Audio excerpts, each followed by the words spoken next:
grande narração do Fausto, é o limite entre a genialidade e a genialidade, entre o gênio e o jegue, entre aquela expressão de Portugal, entre a besta e o bestial. Se essa lei do segundo gol da Holanda, se não sai o gol, uma falta que você podia bater direto, a Holanda tem bons batedores e tal. Se não sai o gol e você tenta aquela jogada, se não sai o gol, ok, acontece. Mas se você tenta a jogada e ela dá errada, um lance que eu sinceramente nunca vi e jamais cogitaria fazer, tá? Se aquilo acontece e dá errado, o professor Pardal, é um velho caquético mesmo, vai aqui inventar um negócio desse. Aí deu, e é para bater palmas em pé mesmo, pô, aí é sensacional. E é do jogo. Então, uma genialidade pode dar certo, como deu muito certo, e no final das contas, a Holanda acabou ficando pelo caminho. A Holanda que segue invicta 20 jogos de Copa do Mundo, porque empatou, perdeu os pênaltis no regulamento, né? Como havia perdido para a própria Argentina aqui em Itaquera em 14 numa semifinal. E agora o Brasil, que tem o gol para mim mais bonito da Copa, que foi o gol do Neymar hoje, foi toda a jogada, digna de um camisa 10 do Santos, tabelando contra a joia santista que é o Rodrigo, no dia que ele iguala ao inigualável Pelé em números oficiais de gols para a seleção, e depois a gente toma um gol de contra-golpe. Aí, Pedro. E o Lionel Messi, seleção da Argentina, está classificada para a próxima fase, ele chega a uma marca histórica, né? 10 vezes Lionel Messi, o craque da Argentina, se torna o maior artilheiro da seleção em Copas do Mundo, ao lado do Batistuta, com 10 gols marcados. Empata também com o alemão Thomas Müller, o único outro jogador em atividade com 10 gols marcados em mundiais. Espera que o Mbappé chegue, porque ultrapassa daqui a pouco. Amanhã. E é sobre isso que eu vou conversar também com o Bruno Prado, que está aqui com a gente. Bem-vindo, Bruno Prado, abraço para você. E eu queria saber, Bruno, agora nessa semifinal, nessa primeira semifinal que a gente já tem definida, a seleção da Croácia mostrou contra o Brasil um poder de resistência, um poder defensivo principalmente, né? Soube suportar a pressão do Brasil em algumas oportunidades, encaixou um contra-ataque ali no finalzinho da prorrogação e nos pênaltis foi mais competente, mas contra a seleção da Argentina, pela característica, o encaixe das duas seleções, a Argentina é a grande favorita a estar na final da Copa do Mundo, Bruno?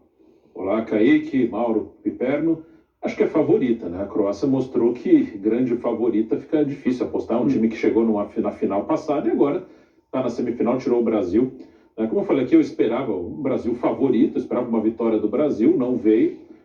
Então é um time que deve ser respeitado. Acho que a Argentina é favorita pelo mesmo motivo que eu coloquei hoje nos palpites uma vitória apertada da Argentina, que não aconteceu, foi nos pênaltis, eu acho que falei 1-0, por ter o Messi, né? O Messi é o cara que pode desequilibrar. O primeiro gol da Argentina, um passe fantástico dele para o Molina, depois ele fez o gol de pênalti. Então a Argentina tem um gênio que sempre pode fazer a diferença. Por isso, acho que é favorita sim contra a Croácia, mas os croatas mostraram mais uma vez que são muito competitivos, é um time que pode sim, vai fazer com certeza uma semifinal muito dura contra a Argentina. Daqui a pouco a gente vai falar muito de Neymar, vai falar muito de Tite, vai falar muito dessa seleção brasileira também, mas antes, rapidinho, Mauro, a gente já tem a primeira semifinal definida, né, entre a seleção da Argentina e a Croácia. Quanto a Argentina tem de favoritismo ou está muito parelho para você? O que você acredita para essa semifinal? Claro que soma-se a essa prorrogação de hoje da Croácia o jogo contra o Japão, né? É mais um desgaste físico. E se soma também agora a Argentina nessa prorrogação. Eu ainda acho a Argentina não mais futebol, mas mais Messi para passar. Até porque a Argentina, inclusive, mexeu hoje. Uma aposta tática que no final das contas acabou dando certo, porque ganhou nos pênaltis, tá? Mas se não desse, você também poderia discutir bastante a estratégia do Scaloni com uma linha de 3 atrás. Eu achei que é uma outra alternativa interessante, que não deve ser repetida contra a Croácia, que joga no 4-3-3 básico também. Acho que a Argentina volta ao esquema anterior, para saber exatamente os cacos da Argentina e também dos croatas.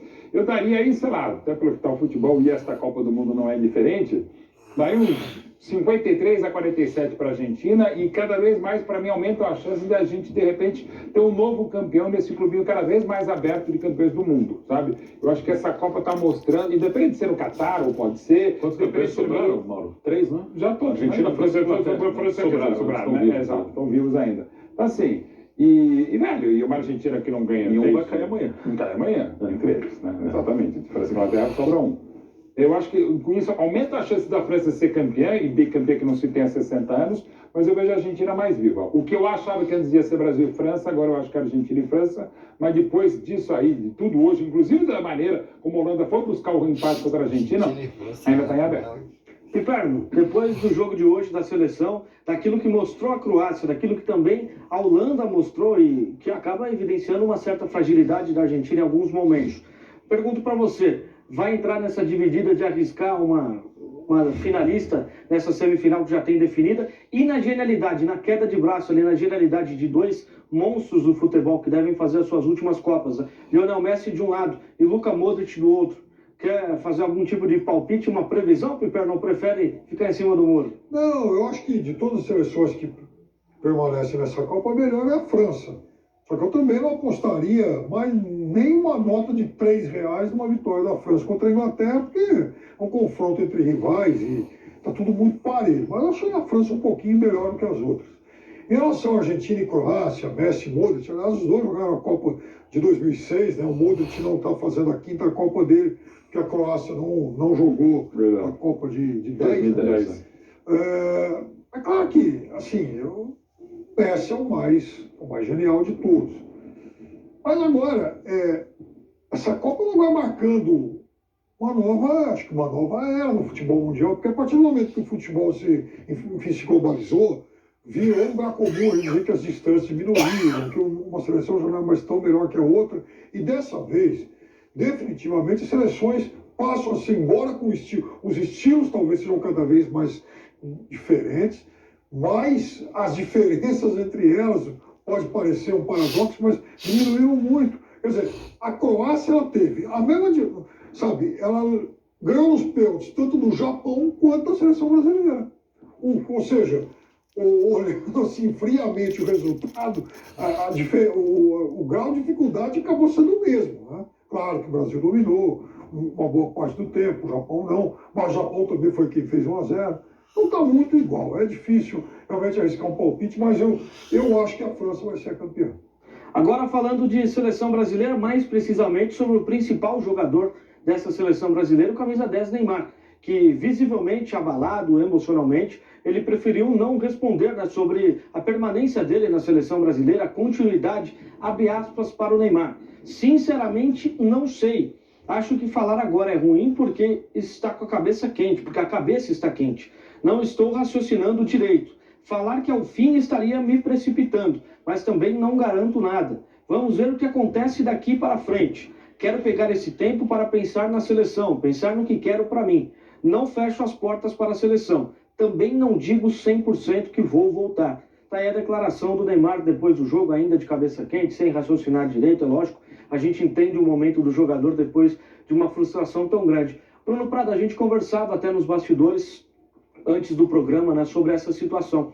Para você, o Neymar vai tirar um tempo, né, um tempo sabático da seleção brasileira, para poder retornar, quem sabe, mais próximo do próximo ciclo, de fato, a reta final da próxima Copa. Esse é o seu pensamento, né, Bruno? Que é um palpite, né? Não tenho informação nenhuma sobre isso, né? Neymar é um cara que sempre as cobranças, o peso vão muito em cima dele.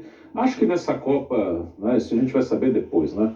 Acho que ele não será escolhido para ser o vilão, até porque ele fez o gol. Se ele não tivesse feito o gol, ele seria escolhido para ser o vilão.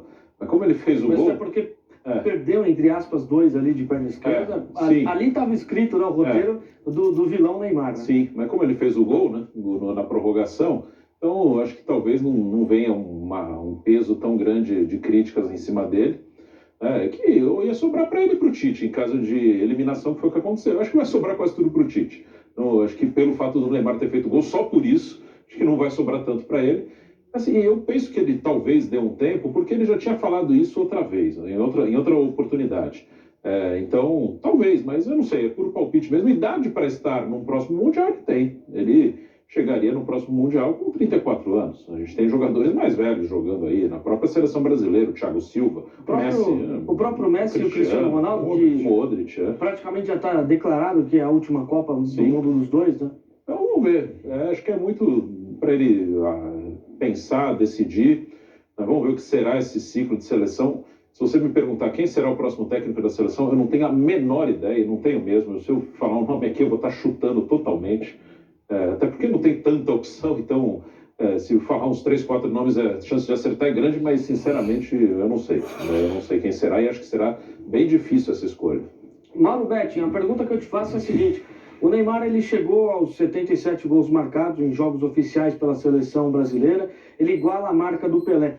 Essa seria a última Copa do Neymar como protagonista. E aí eu te pergunto por quê? Ontem a gente teve a convocação da seleção sub-20. A gente vê que tem uma garotada já se destacando muito no futebol brasileiro. Na próxima Copa, de repente, o Neymar pode não ser o principal destaque dessa seleção, né, Mauro? Pode até ser, né? Claro que isso é um exercício de futurologia que a gente não sabe nada. Está aqui um cara que, inclusive, achou que ia ser Brasil, ia ganhar 3-1. Não ia ser fácil, mas o Brasil ia ganhar. Como a Argentina e a Holanda, o 2-2 eu acertei, mas achei que ia ser na prorrogação, né? Mas enfim, então, moral não tem nenhuma para falar sobre qualquer coisa, mas enfim. Mas pensando o que dá para projetar, e eu acho até pelo desgaste que o Neymar já dava sinais. Se você perguntasse nesse exato momento agora para ele, vai para todo mundo. Você vai jogar? Não, não vou. Ele vai falar, não vou.